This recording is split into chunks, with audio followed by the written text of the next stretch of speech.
Economía Hoy, democratizando la educación financiera.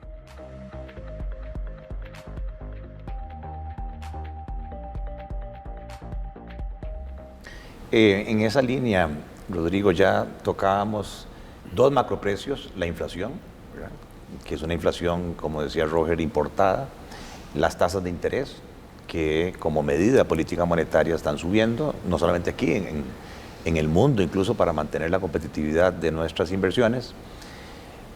Pero nuestro público, nuestros seguidores constantemente preguntan, vamos a ver, hay 1.200.000 personas que deben crédito al sistema financiero formal. No tenemos las estadísticas del sistema informal. Y de esas 1.200.000 personas, 760.000 tienen créditos en dólares, sin generar dólares. Y por otro lado hay 25.000 empresas que le deben créditos al sistema financiero, de las cuales 21.000 tienen exposición al riesgo cambiario.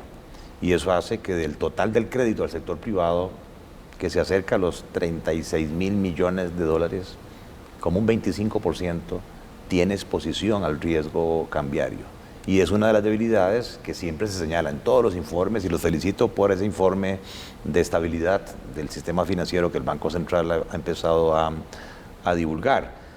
Siendo esto así, la gente se pregunta, ¿por qué el tipo de cambio sigue subiendo? ¿Qué es lo que está pasando? ¿Qué podríamos esperar hacia adelante? ¿Cuál es tu opinión?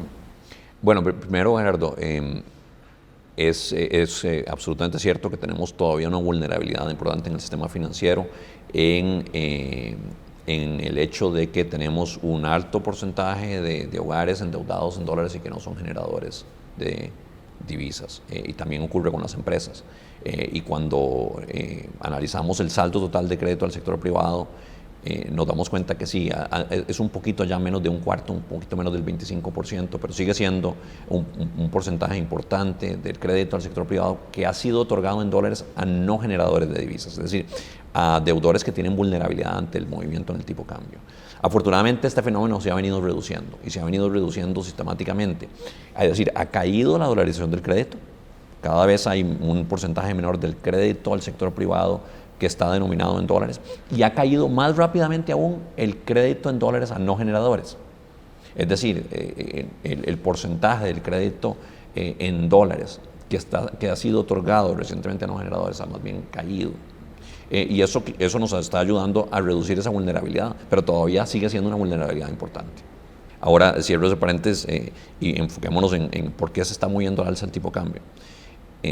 Que es un fenómeno que ciertamente golpea a ese segmento del que hablábamos. Bueno, por una multiplicidad de factores. Los factores tienen mucho que ver con lo que ha ocurrido desde que nos golpea la pandemia. Primero, por supuesto, la pandemia golpea la oferta de divisas, o sea, se nos cae la afluencia de turistas a cero, básicamente, en los peores meses, y ha venido repuntando, pero estamos todavía muy por debajo de los niveles de visitación que teníamos en los meses prepandemia. De hecho, perdona, Rodrigo, la oferta en el 20 de turismo de dólares cayó de 4.000 millones, que fue en el 19, a menos de 1.000. Sí, básicamente por algunos meses, Robert así lo denominaba, tuvimos la temporada cero, ¿no? Así se refieren algunos hoteleros de los meses más álgidos del 2020, en que todo estaba cerrado, las fronteras estaban cerradas, y los pocos turistas que estaban en el país eran los que quedaron atrapados de alguna forma, que se quedaron o decidieron quedarse en el país. O no pudieron regresar a sus países de origen y se quedaron aquí pagando hoteles y lo que fuera, pero ciertamente una caída muy drástica en la oferta de divisas que no se ha restablecido enteramente. Afortunadamente el turismo procedente de los Estados Unidos ya se restableció a los niveles prepandemia en el mes de abril. O sea, el mes de abril del 2022 marcó ya por fin, en relación con el nivel de visitación que se tuvo en abril del 2019, ya un incremento, una tasa de variación positiva.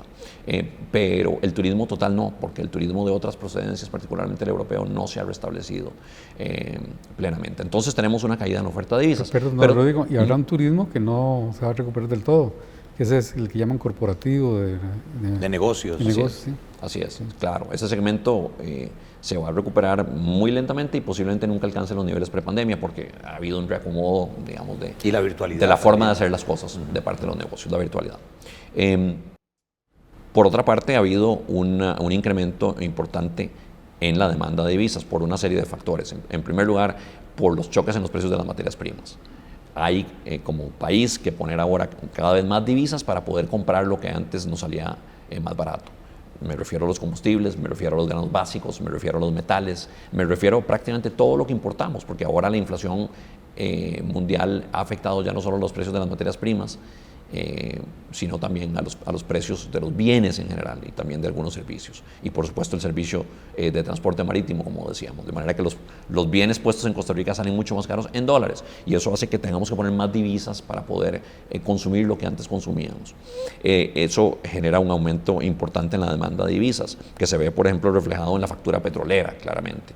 Pero además hay un aumento importante en la demanda de divisas de parte del sector público no bancario y particularmente del gobierno central, que enfrenta vencimientos de deuda muy importantes en los últimos 2 años y que no ha recibido créditos en dólares en la misma proporción a la que ha enfrentado vencimientos y consecuentemente ha debido venir al Banco Central a demandar las divisas para poderle hacer frente a esos vencimientos.